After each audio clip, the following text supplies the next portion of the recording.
మా తమ్ముళ్ళని కోరేది ఒక్కటే, ఇవాళ మీ చేతిలో ఒక అవకాశం ఉంది. రేవంత్ రెడ్డి కళ్ళు తెరిపించడానికి మీ చేతిలో ఒక అవకాశం ఉంది. ఈ జూబ్లీ హిల్స్ ఉప ఎన్నిక కొంతమంది చెల్లెళ్ళు ఏది ఎలక్షన్లో నామినేషన్ వేసినట్టు కూడా నేను పేపర్లో చదివాను.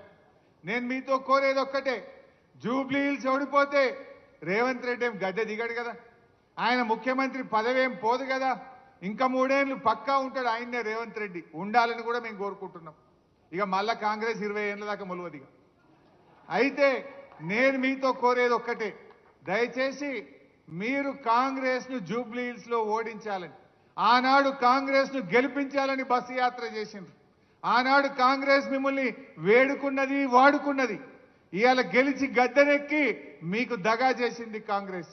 ఆ కాంగ్రెస్ కళ్ళు తెరిపించాలంటే, ఆ కాంగ్రెస్ కు సురుకు బుట్టాలంటే జూబ్లీ హిల్స్ లో కాంగ్రెస్ ను ఓడించడానికి మా నిరుద్యోగ యువతి యువకులందరూ దండుగట్టి బయలుదేరండి.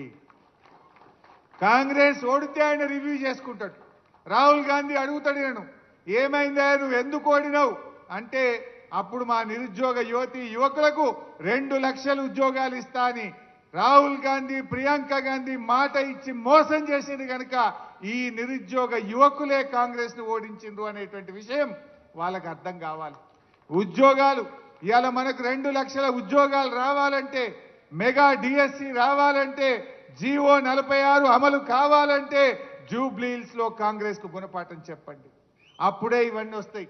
గవర్నమెంట్ ఏం మారది, కొత్త గవర్నమెంట్ ఏం ఎక్కదు. కానీ తన తప్పులు తాను తెలుసుకోవాలంటే, కాంగ్రెస్ రివ్యూ చేసుకోవాలంటే ఇవాళ కాంగ్రెస్ ను మనం ఓడించాల్సినటువంటి అవసరం ఉంది.